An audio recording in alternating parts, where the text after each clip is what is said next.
Hello, my name is Greg Madison, and this is The Living Process. Welcome back. This is episode number 40, and my guest this time is Sigga Thorgeirsdottir.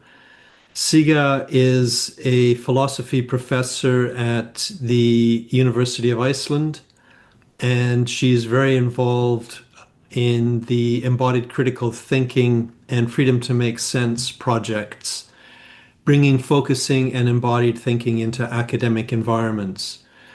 In the conversation, we talk a lot about that work, the importance of bringing a felt dimension to philosophical thinking, the prevalence of the inner critic in academia. We speak a little bit about artificial intelligence and what is different about biological intelligence. What does the human being or the human body do that a machine doesn't do and potentially will never be able to do? So it's a fascinating, wide-ranging conversation and very enjoyable. The Living Process with Sigga Thorgeirsdottir.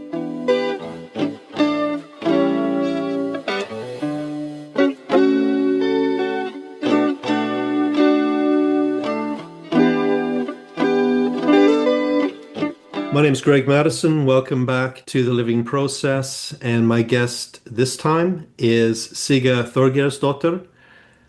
Welcome, Sigga. Thank you. It's very nice to have you here. You're very well known in the philosophy world, and your work with Donata and others. I think we'll probably touch on that. But first of all, I'm curious how you came across focusing. I came across focusing like 13 years ago. I was given a guest professorship at the University of Helsinki, Okay. and I had time there and space to think.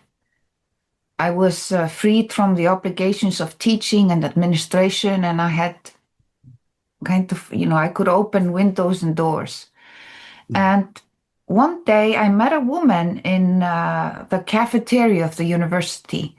I had known her earlier, and she had been at a transition point in her life, didn't know where to go with her life. And when I saw her some years later, this day in the cafeteria, she looked so happy and joyful.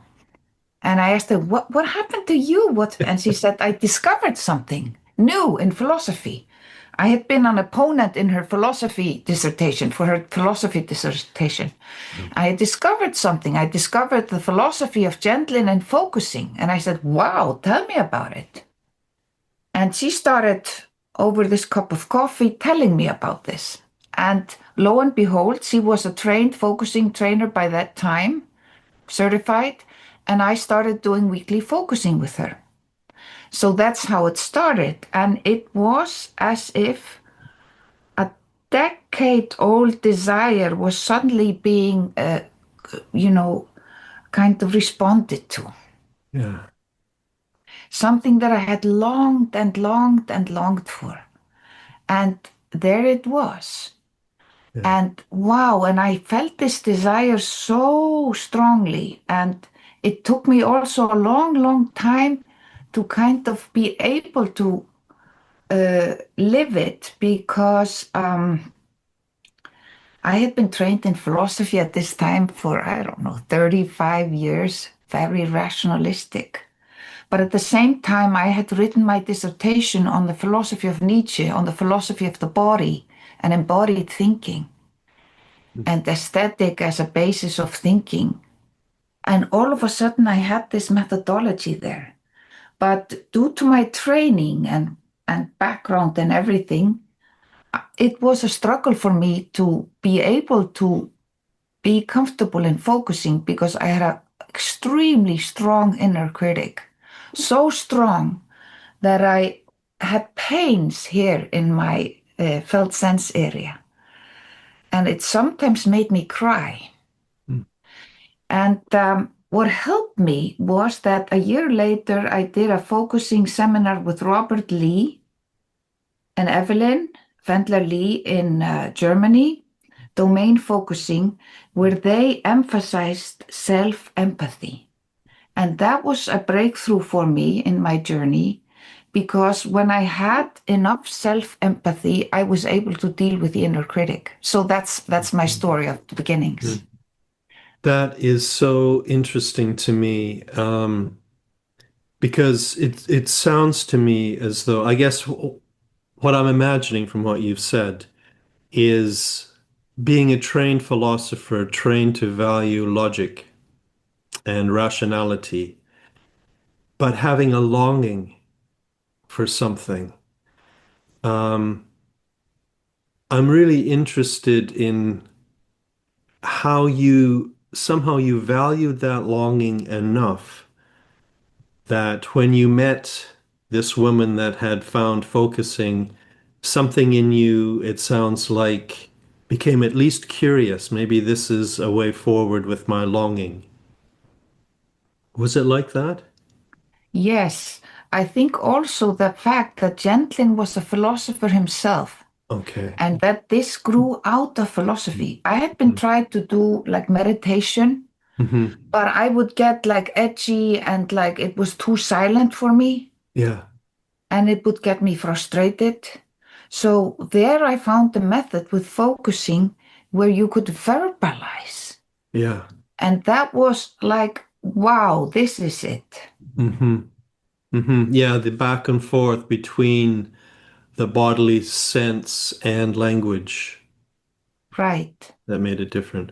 So did at that point you didn't know other philosophers that were in the focusing world? No, no. So I started looking for them.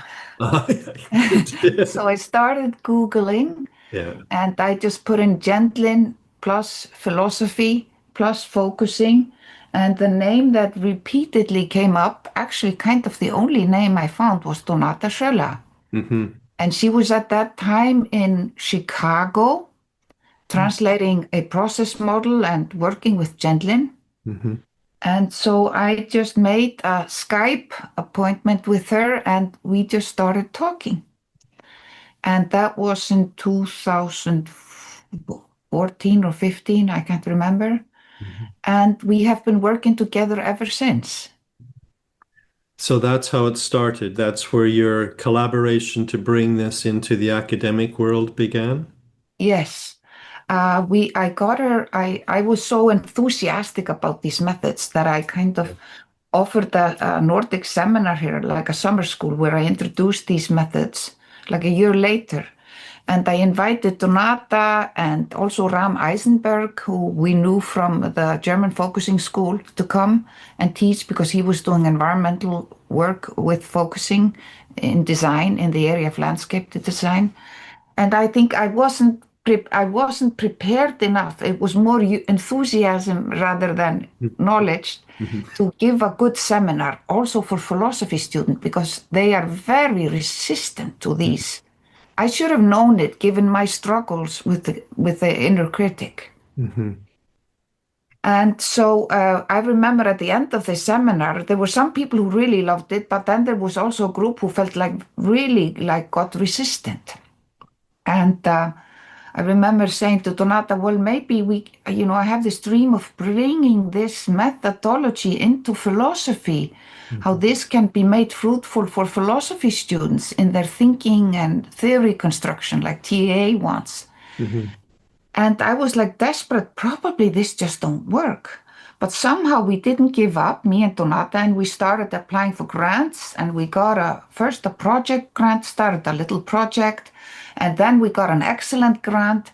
And what we also did is that we started offering trainings. We applied to the European Union and we started offering training for graduate students and researchers in methodologies of embodied thinking, where we introduce focusing, thinking at the edge, mindfulness-based approaches, artistic research, and microphenomenology, where Claire Petit-Monchamp of the Microphenomenology Lab in France has been cooperating with us. So we have been doing this for 6 years now, training like 35 people every year with a grant from the European Union. So we have now created kind of a community of alumni. We have started introducing this into our teaching. It is a slow process, and philosophy is like not the easiest way to get it in. Art schools are more open to it, but art schools are at the moment now, or for the last 20 years, where they have been elevated to a university level. That means they should do research. So they need to learn academic methods, etc., but they want to adapt it to their field. So this methodology is excellent for artistic research because they immediately get it and they are willing to cooperate with us. And now with our research, excellence research project, we are working with almost 30 universities. Some of them are art universities, and we are not only researching these methods, but we are also training them ourselves. Not all of us have done training in focusing TA microphenomenology, but many of us, and we meet on a weekly basis where we have modules for these different types of embodied thinking methodologies. So we explore them and research them. And Gentlin is our main inspiration, at least for me, I think, because he's a philosopher and a psychologist.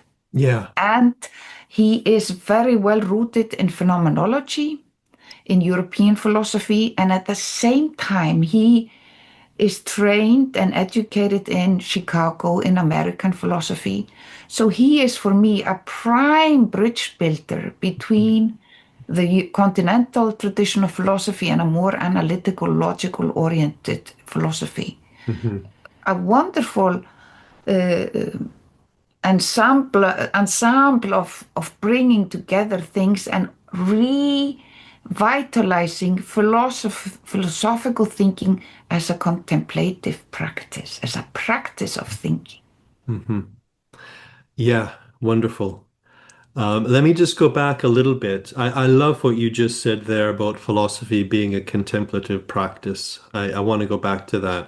But first, I want to go back to your experience, and it sounds like it was also the experience of some of the students you tried to teach at the beginning, where they were resistant.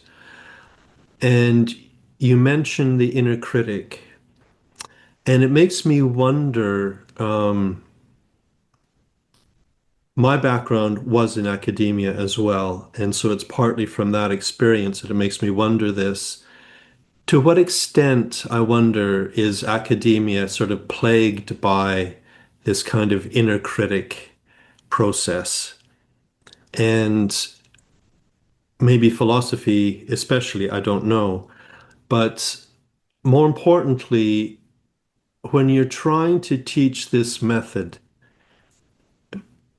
if you're wanting it to become a kind of contemplative philosophical practice, I guess one of the things that happens is when students begin to focus, they potentially don't find philosophy at first. They find their own personal struggles. I certainly think that is right. Okay. And therefore we learn to be more cautious in the way we introduce it. To create a safe space, etc. We thought we were cautious enough, but apparently people were kind of surprised. They didn't expect that they would go inside. Yes, so we learned to deal better with that in the course of time.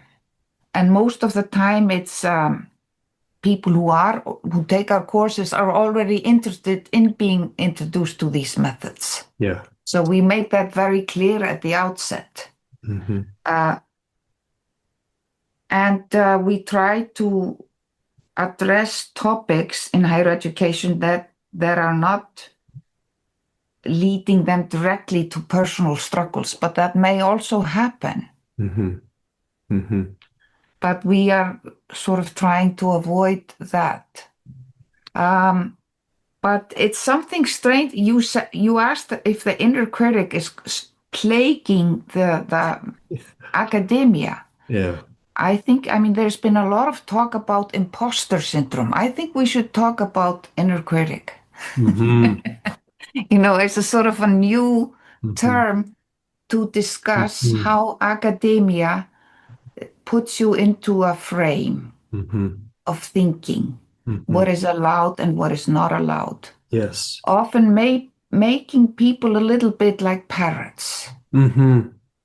A friend of mine who is an artist, Katrín Ólína, I was discussing this with her, and then she did an image of the thinker, of Rodin's thinker, which was like a skeleton in the position of the thinker of Rodin with a parrot's head. And, disembodied thinking, just learning the moves. Yeah. And that's why I think AI is so kind of risk now, because it may Hmm. be so conducive to exaggerating this, what Hmm. is already happening Hmm. in many ways, because you have to say the right things, use the right concepts, etc. Yeah. So I think we have to, I mean, we do that with our students. We make them aware of their inner critic Hmm. and teach them ways to deal with it. So Yeah. that is an important part of what we are doing. And the inner critic is, I think, the motor of imposter syndrome. That's interesting. Yeah.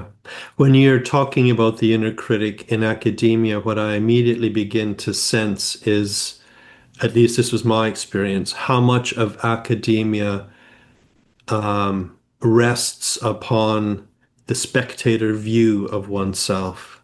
The rest of the faculty, the students, publishing papers and getting critical responses. It really does generate this kind of critical stance towards oneself and one's own thinking. Yes, and I think there's something also necessary about that. I remember Mm. speaking to a philosopher of science, a very rationalist person, Mhm. and I think she grew up in a condition or in an environment that was very irrational, driven to fundamentalism, Mhm. etc. So she really longed for some type of rational grasp of things. So, and I think that's what's so interesting about our methods, insofar they're also based on Gendlin, is that he was always trying to bring together the logical and the Mhm. felt sense. Yes. And this is what we need. We Mhm. need a balance of both. I mean, we need unit thinking and logic, Mhm. but if we don't have felt sense to work hand in hand with it, Mhm. we are at a loss. Yeah, definitely. I'm really glad you brought that in. The importance of critical thinking, that feels incredibly important to me, especially now in the world. But I'm wondering if there can be a valuing of critical thinking that is not uh, based upon a critical process in some way. Do you understand the distinction I'm wanting to make? Yes, I Yeah, think I do. yeah. And for this purpose, I have thought of and we in our project, of sort of three sides to the coin of critical thinking. There is critical thinking as logical argumentation, Hmm. coherency in argumenting, etc. Then there is critical thinking as the social critical tradition of critical thinking, for example, feminism, environmentalism, post-colonialism, etc. And then there is embodied critical thinking. And we in our project with Donata and later Guðbjörg Jóhannesdóttir, Gugga, whom you also interviewed, came into Hmm. it, coined the term embodied critical thinking because we all feel rooted in a Kantian tradition of critical thinking. Hmm. And we wanted to make it embodied. And like I say, I come originally from Nietzsche's philosophy. I wrote my dissertation on Nietzsche's philosophy of the body, on the great reason of the body. And reason itself, he writes in Zarathustra, is just an instrument of the great reason. It is the small reason.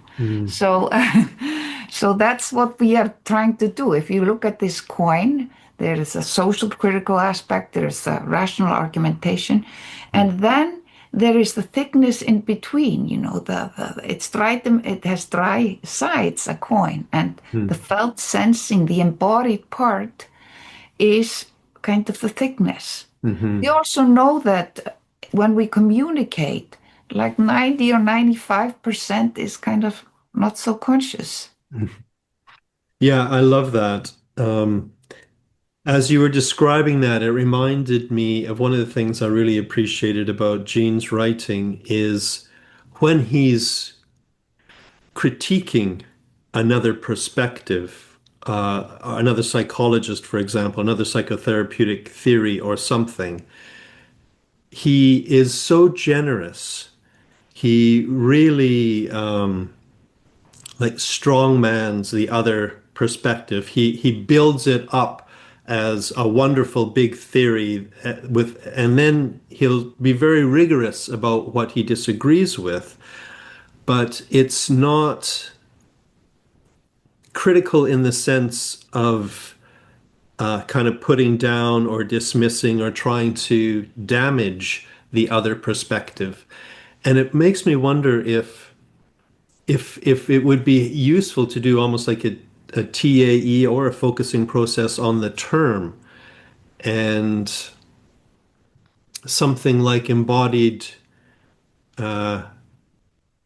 rigorous embodied reflection or something like that. It has that sense of rigor where you're really bringing the whole feeling process into language and bringing the language back to the feeling process and really refining it so there's a real rigor, but it doesn't have that kind of conflict sort of element that I seem to perceive in a lot of critical thinking.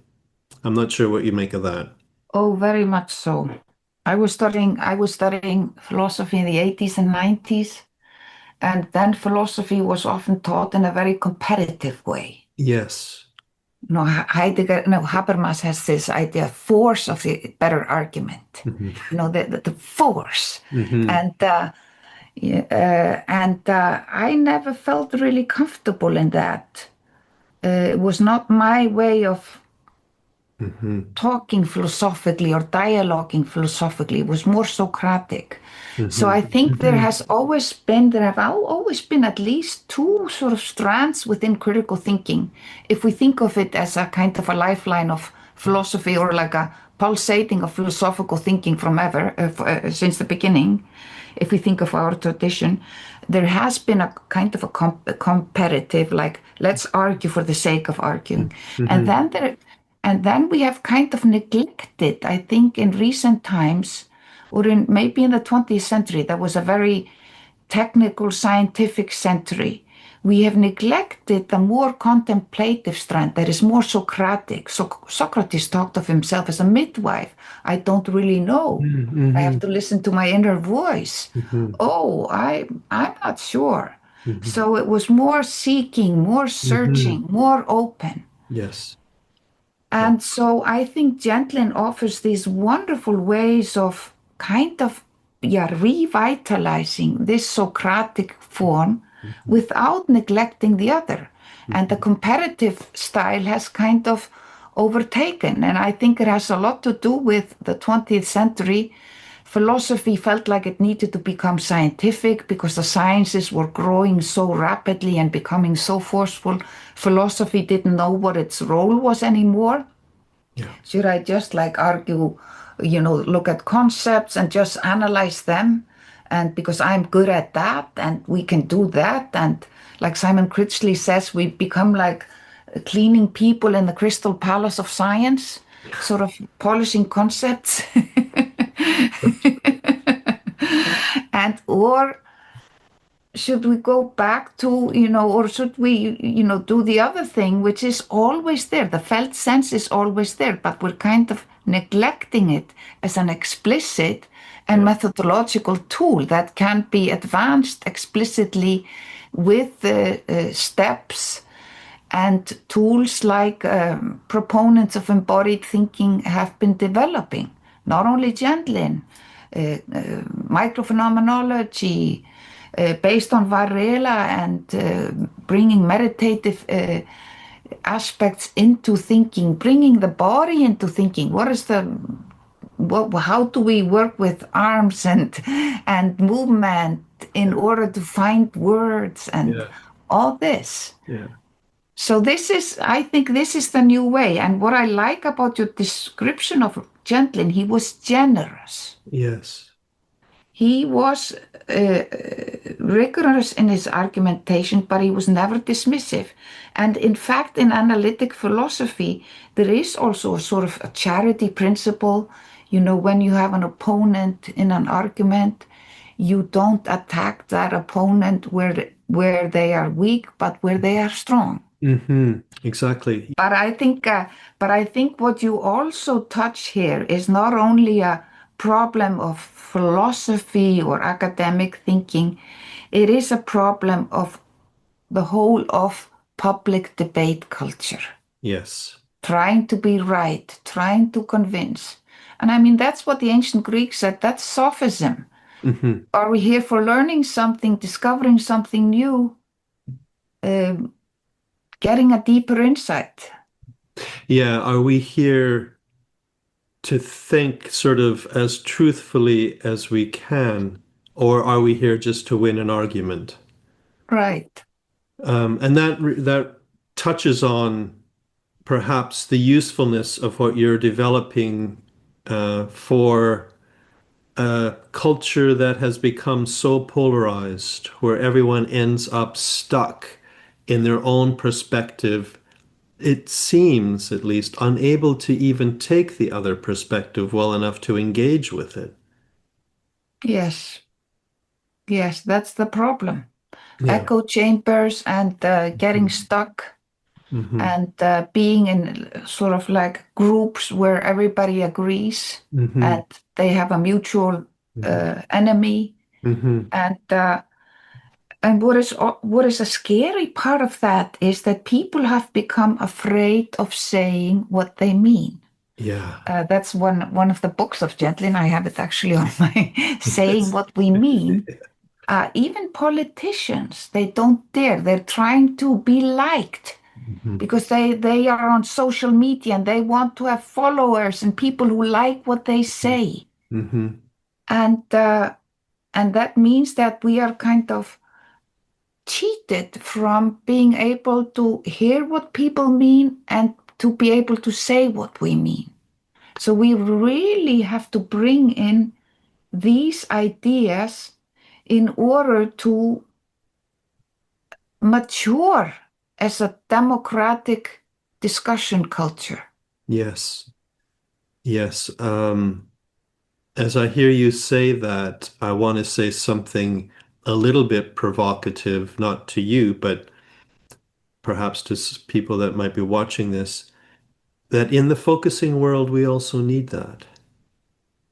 We have almost, in some ways, the opposite problem, I think, at times in the focusing world, where there can be this assumption that if you have a feeling about something that's needs to be more than honored and respected, it needs to almost be worshipped in some way, or it's sacrosanct, rather than the feeling being the beginning of a thinking process.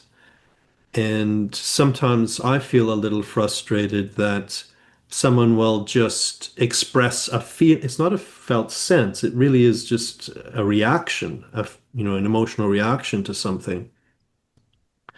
And that it's not somehow taken further into thought so that the person begins to find words for it, begins to understand the strength of their reaction and what's actually in that for them. And I'm wondering if this embodied critical thinking isn't something that would be really usefully shared widely in the focusing world so that we can begin to bring into language more of what we're feeling. Yeah, I think it's so right what you say. We are in a reactive mood, Hmm. not only in the focusing world, but also in the world of public debates. It's kind of a Yes. knee-jerk reaction, isn't it called Yes. like that? Yes. Yeah. I'm just reacting because I'm triggered or Hmm. and uh, and uh, and that means that we are not free. Yes. If we only react, we are not free. We are not exercising our freedom to think. Hmm. And this is what is so dangerous about debates, that or dialogues, if we only work with action reaction. Yes. Yeah. We need to have both. We can react to something, but we need to act on it in a way that does not make us succumb to it, but have a distance to it. Hmm. Hmm. Like Anne Weiser Cornell said, there's something in me that is reacting to what you say. I, Yes. I sense anger or I sense disagreement. What's Yes. happening there? Exactly. But even those statements that you've just made makes the person having the reaction take some responsibility for what's happening in their being and offers the option to take a step back and then regain that freedom that you're describing to actually be with what they're feeling and understand it themselves potentially for the first time. The word triggered seems to give the responsibility only to the other person that has, you know, made me feel this reaction. The word triggered is problematic, I think, sometimes because it's almost like what I'm feeling isn't my responsibility. It's your fault I'm feeling this, rather than it being an opening of some kind. So true. I think you have talked about this in your reflections on what you call inner democracy. Exactly. Yes. Yeah. Um, and you've also mentioned how a word like trigger is kind of it's reducing us to our neurological, Yes. our neuronet, if you want. Exactly. Yes. I'm just a neuronet here. Yeah. But anyway, maybe that brings us to this topic of AI that we've been maybe hinting at in different ways. I'm wondering what your views on AI might be, and if there is a way to use AI that doesn't flatten us, as I think you've said in one of your presentations. Well, that is the great danger that AI may flatten us, Yeah. that we will become lousier versions of AI because it's quicker than we are. It's Hmm. also getting really smart and it's getting more eloquent by the day. Yeah. I was giving a lecture last week, and I based a part of it on a paper I had written and an unpublished paper. So I asked the AI, the ChatGPT, to take pages like, I don't know, 5 to 8 and condense them into like one page for a lecture that was on this and this and this. And I gave the AI sort of rules, the outline, and I need this for this segment. It did it perfectly. And it had phrases that were so eloquent, so smart, so witty that I was like, oh my God. I felt like, Gunther Anders, the first husband of Hannah Arendt, he wrote this book called and When Humans Become Antiquated. I felt antiquated. Wow, this is such a smart formulation. And this is really happening at an enormous speed. Hmm. Hmm. And ChatGPT has been developing Icelandic, which is a really tiny language spoken by maybe 350 to 400,000 people. And it's getting better by the day in its translation of Icelandic texts and also writing in Icelandic. So this is kind of also reassuring for me in some way because I'm worried about the tiny language that I carry Yes. responsibility for. A Mhm. very old language. It's a 1,000-year-old language that has Mhm. kind of remained unchanged. It's so wonderful in the world Mhm. to have it. It's like ancient Greek or something, and a base of Nordic languages. And so I'm glad it's being developed there. But at the same time, if Icelandic only remains in a cloud, it's dead. Mhm. And if it does not depend on living actors speaking that language, it's dead. It's gone. Yeah, you don't want Chat GPT to be the last thing that can speak Icelandic. No, because it can't do metaphors. Mm. And like gently noticed, based on Nietzsche, metaphors is the creative force of language. That's how language comes to be. There is like some kind of stimuli, then I get like an image Mhm. and a felt Mhm. sense image, and then you find the concept. Mhm.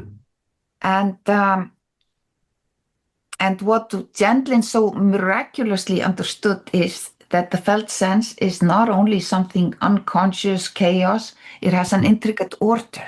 Yes. And this is also so wonderful in order to understand kind of the intersection of the human and the scientific, of the human and the mathematical, and how the unit systems we have created work in the world. For example, that we can speak here with these, Mhm. wonders of digital age, Mhm. and at the same time, it's a human creation, but there is some correspondence with some kind of order in our bodies, in nature, that is truly, truly a magic. Mhm. And at the same time, but I don't know if I'm getting, there's also some magic about AI now. We don't really understand how it operates. Yeah. Yes. But I mean, it raises a lot of interesting questions, I think. But what you were just pointing to there, uh, I think is one of the interesting questions, and I can predict your response to this, I think, but I might be surprised. Um, when you were talking about the felt sense and how the felt sense will generate metaphors, and how if we can sort of grasp and bring into language or images those metaphors, that there's a kind of a shift in the body. But it's not just chaotic, it's not just anywhere. It's a shift that has some kind of a direction or some kind of an order in it. And we often call that carrying forward.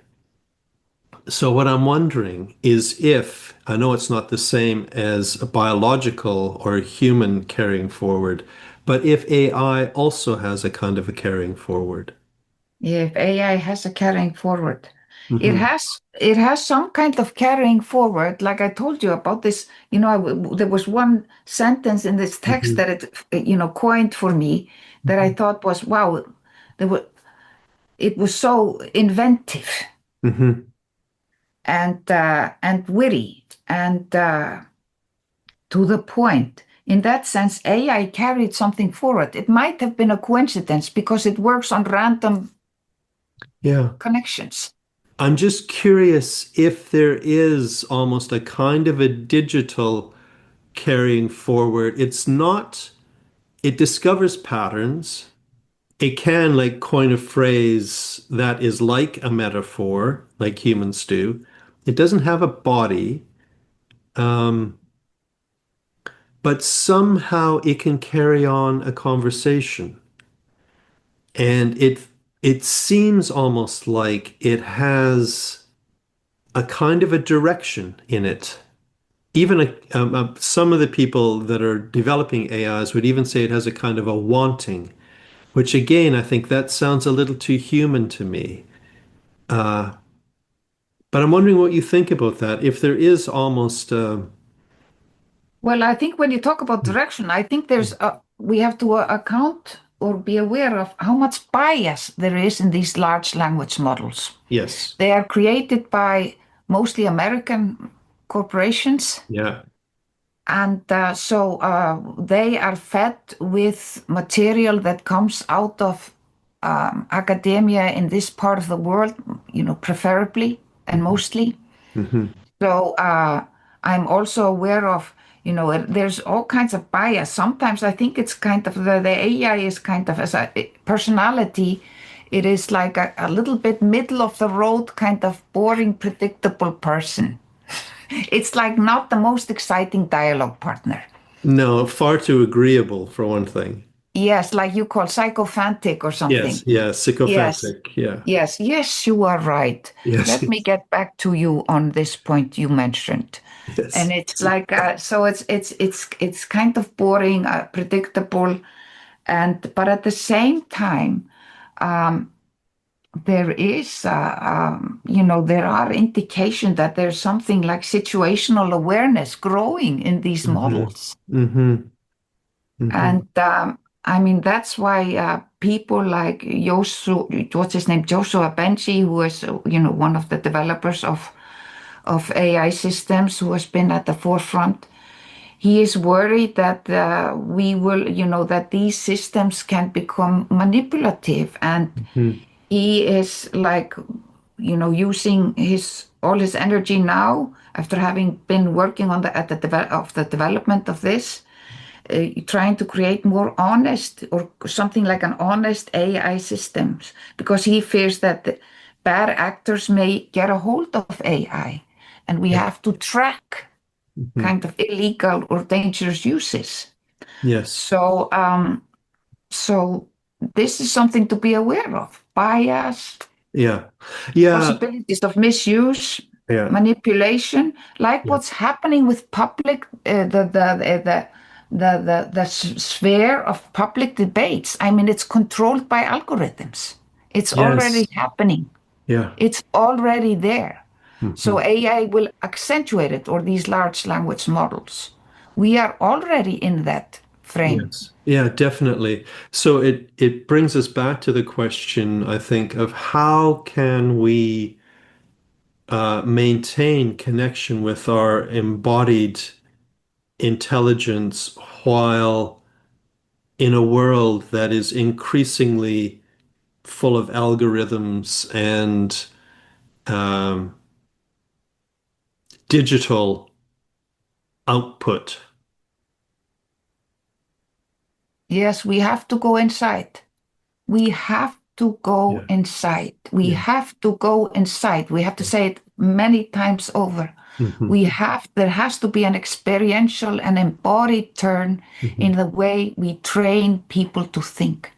We Yes. have to teach people to explore the access they have to their consciousness. Because, like Hmm. Gentlin said, he said we can explore or research consciousness from the outside, measure brain, what do you call it?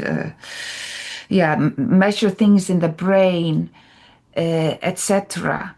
But we as human beings have a privileged access to consciousness Hmm. inside ourselves through our own experience. Hmm. And this is what we will have to start teaching people to access this more explicitly and more consciously. Hmm.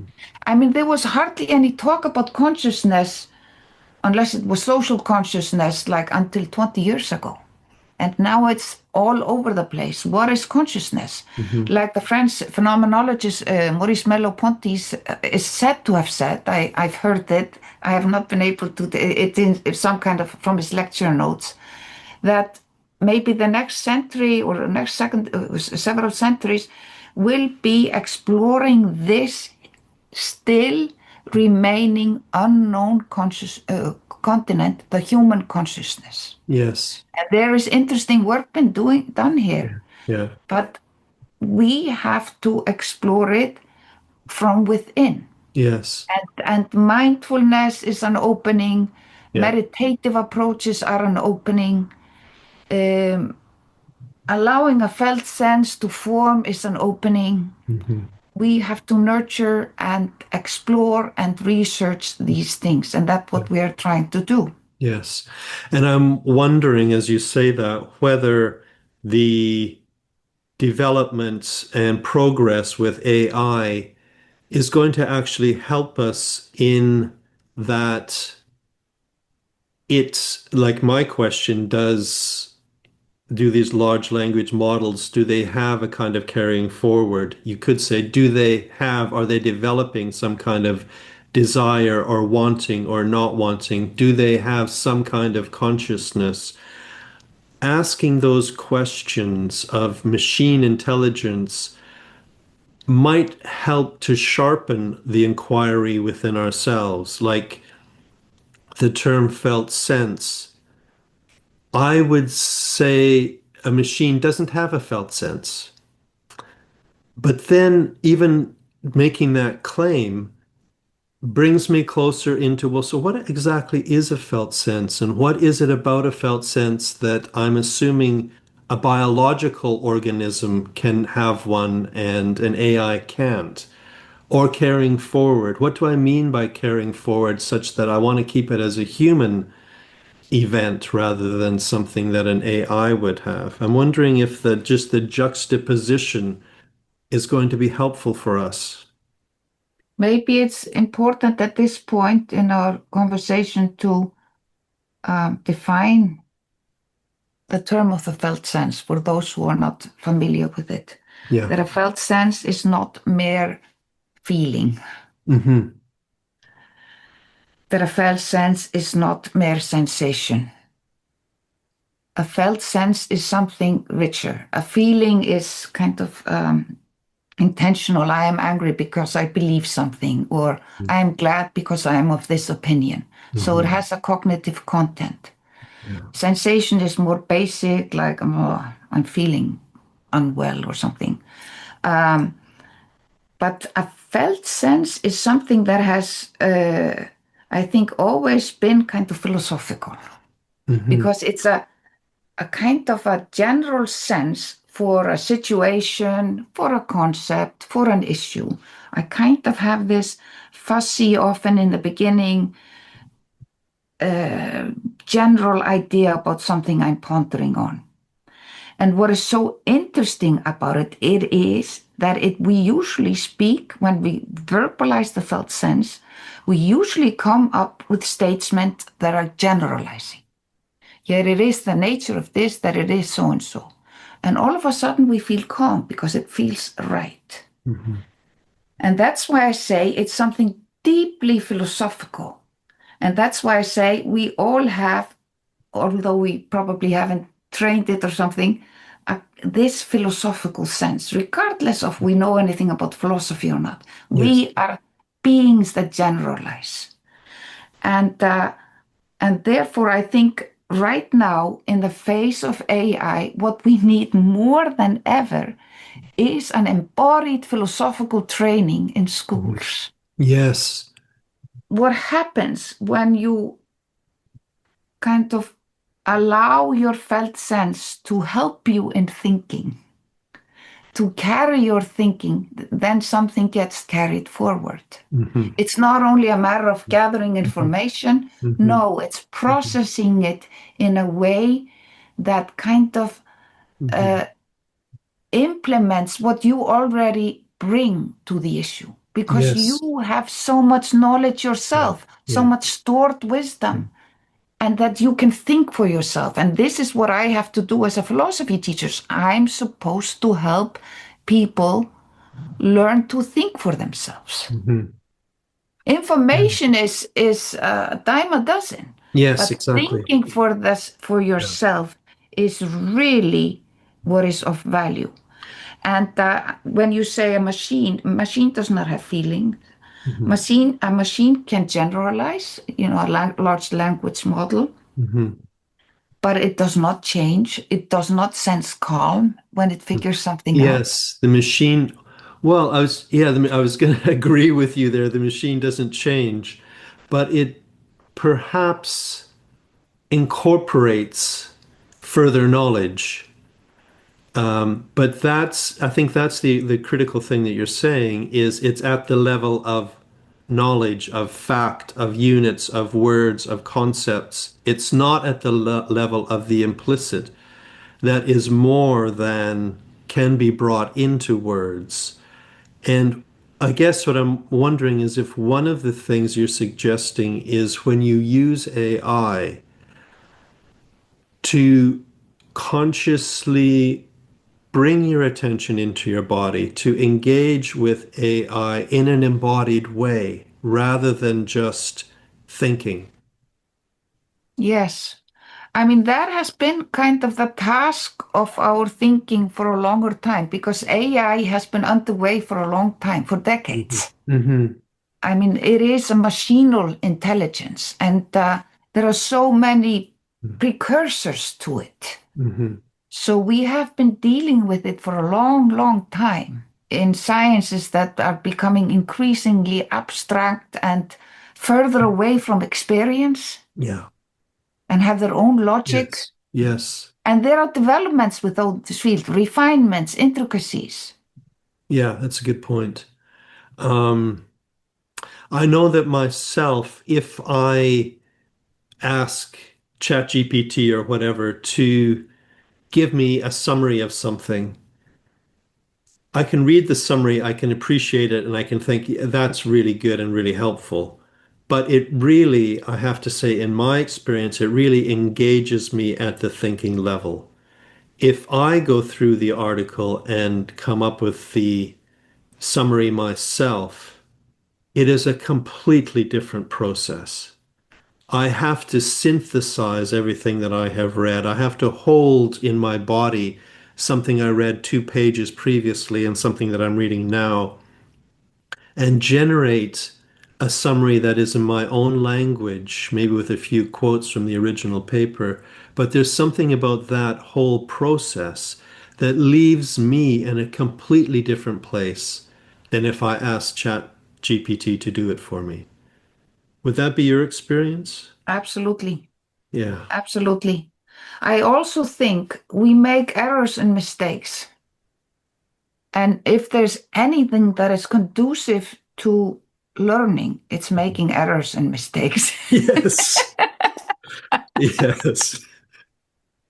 This is Yeah. where you learn. Like Yeah. Simone Weil, the French philosopher said, when you're teaching, you should really emphasize that students learn from the mistakes and errors they make, that they Yes. contemplate their errors and mistakes. Mm-hmm. Mm-hmm. Mm-hmm. Yeah, one of my philosophy teachers used to always say that a misunderstanding is still an understanding. It is. Mm-hmm. It is human to error, Yeah. and errors are like so important on the way to discovery. Yes. Yeah, I guess, I mean, I'm tempted to say, I mean, I don't like the stance that I'm taking, but I'm tempted to say AI also makes errors and learns from its errors. And It yet, hallucinates, but we Mhm. hallucinate also. But it hallucinates when it doesn't have any answers, then it Yeah, starts fabricating. yeah. But we hallucinate in much more grandiose way. We Mhm. create ideologies, we Yes. create digital instruments, we create religions. Hmm. I mean, it's so inventive and imaginative. Hmm. Our Hmm. hallucination is just Yes. in no way comparable to Yeah. AI at this point. That's a really interesting point. I read an article where they had trained one of the large language models on data up to the last American election. And then it asked who won the American election. And of course, it didn't have the data to give a factual response. So every time you asked a question, it would hallucinate different people, different running mates, different candidates, different, winners of the election. And that's completely different from human hallucination. It's not creative, it is just using probabilities. It's a different process. It is. Yeah. Mm, mm. So I'm wondering, I'm just conscious of the time. I found this really enjoyable. Um, One of the things, just before, I was going to ask if there's anything else you wanted to add, but one of the things that I read in your recent paper, which I wanted to bring in, we've already touched upon it, but not directly, was your point that philosophizing isn't just sort of dry thinking or thinking the thoughts that are already out there, rearranging them in some way. It includes this, I think what you called eros, this desire for knowledge, this love of thinking, this love of inquiry. Could you say something about that?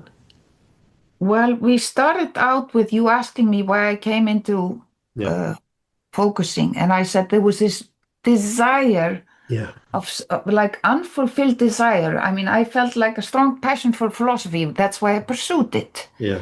And but at the same time, there was like an unfulfilled desire, and it was a desire for a deeper connection to myself in my own thinking Hmm. and finding ways of doing it, Yeah. finding methods for doing it.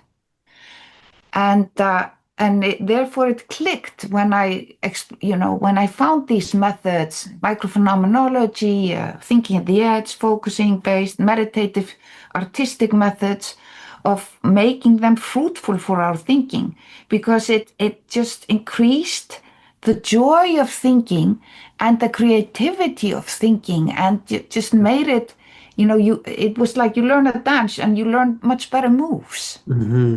that work better with your body. Yeah. So Yeah. I think it comes back to that. But what helped me connect was self-empathy. Hmm. And because I talk about eros, and in this paper I need to write another paper on how self-empathy is also so important for thinking. When you're doing like more psychological self-empathy, it's kind of just connecting with yourself, like, there's something in me that's sad. Let me take care of that, or Hmm. acknowledge something. But when I do self-empathy in philosophical thinking, it is being friends with yourself in thinking. Philosophy is also philia, Hmm. being friends with thoughts, being being friendly in debates. Hmm. It is it's really, you need self-empathy to try to gain understanding. And I think philosophy is ultimately about gaining a deeper understanding. And you need this self-empathy in order to really be honest to yourself. Yeah. Because sometimes there are strange motives, conflicting motives, Hmm. Hmm. that you need to become aware of and decipher and see and understand. Hmm. And that's why love and philosophy are so Hmm. important fellow travelers. Hmm. Love in this sense Hmm. of trying to understand, wanting to understand something more deeply. Hmm. Yeah. When you say that, the metaphor that comes to me is care for a child, in that the beginning of thinking of something is almost like that kind of new being that requires care in order to develop. It starts off as something fragile, potentially, or something easily brushed aside, unless you offer it that care and support so that it can continue to develop and emerge. Yes, I think the term of the child is important now. Hmm. Lucy Gray wrote a book, it's called to Be Born, where she talks about, inspired by Nietzsche, that the advent of the age now, the technological age, is somehow we need a new human being. Hmm. And she talks about the child in this way. A child comes into the world and it learns the world by touching it, by putting things in its mouth, just using its sensory apparatus. Hmm. It is also dependent on love and care. Yes.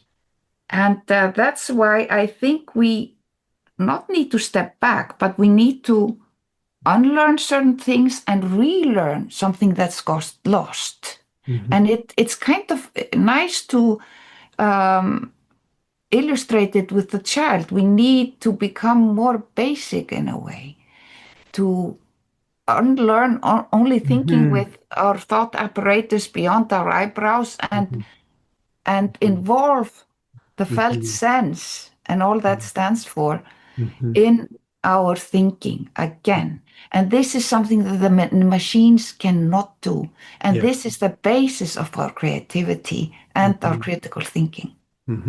There can be a kind of naivety in the body that's very exciting and fresh.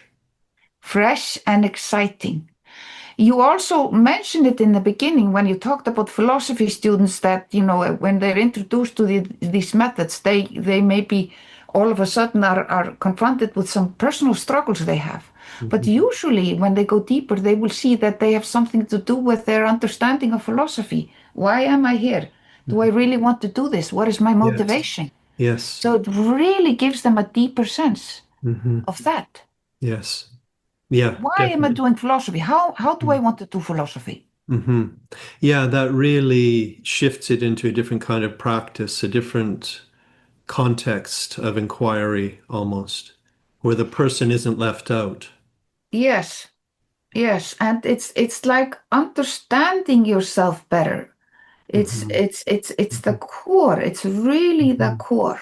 And when you have a better understanding of yourself, you also are able to have more self-love in a very good sense, and also understand others better.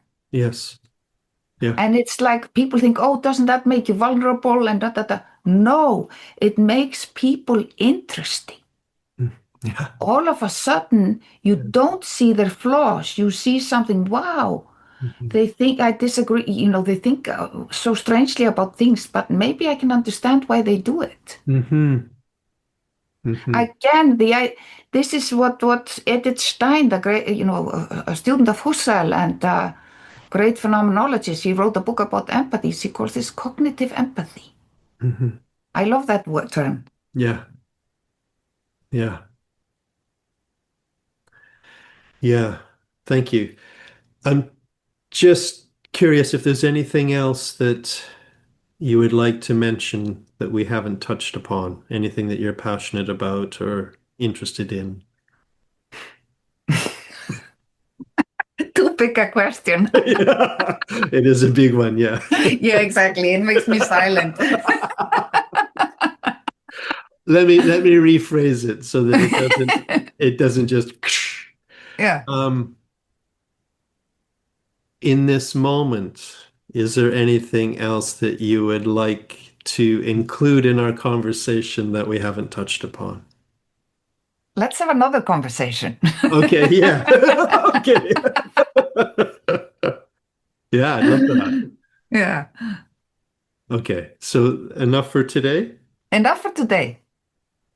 Thank you very much. I really loved it. Thank you. Same here, Greg. Thank you. Okay, bye for now. Bye. Bye.